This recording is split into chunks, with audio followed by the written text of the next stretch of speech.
And from California, Representative Kiley. Thank you, Mr. Chair, for bringing this bill forward. I'm glad to co-sponsor it, and it's a bill that has become necessary because of the way that many districts across the country, and in the case of California, an entire state, have interposed themselves between students and their parents in the most abhorrent of ways. So let's just look at what's happened in my state of California. You have many, many districts, many documented cases of a school that has actively encouraged a child to identify with a new gender. And they did this without the parents' knowledge, without the parents' consent, and then they lied to the parents about it.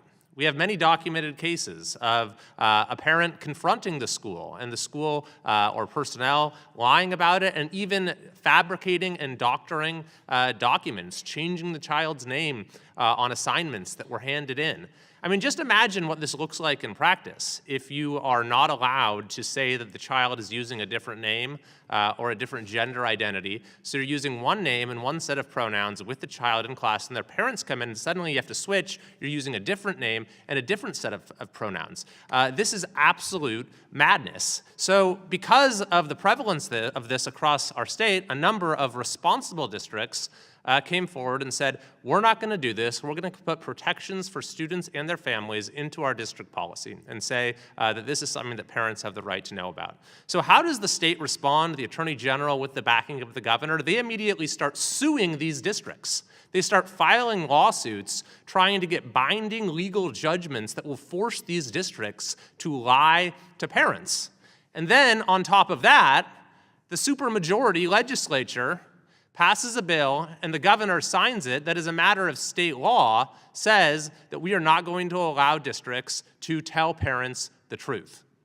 Now, thankfully, many of those lawsuits are being rejected by the courts, and the Trump administration has now launched an investigation challenging that new state law for violating the Federal Education Rights and Privacy Act, otherwise known as FERPA. But this bill is very necessary for a number of reasons. And you know, the other side has brought up about how children with gender dysphoria are at an increased risk of suicide. That is precisely why this bill is so important.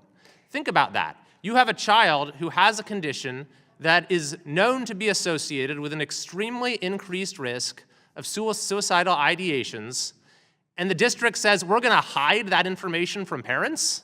This is something that parents absolutely need to know about. It's monstrous to say we're not going to let you know that your child is at an increased risk of suicide. And finally, I want to address this idea that there's somehow a contradiction between this bill and the commitment our committee has to local control in education.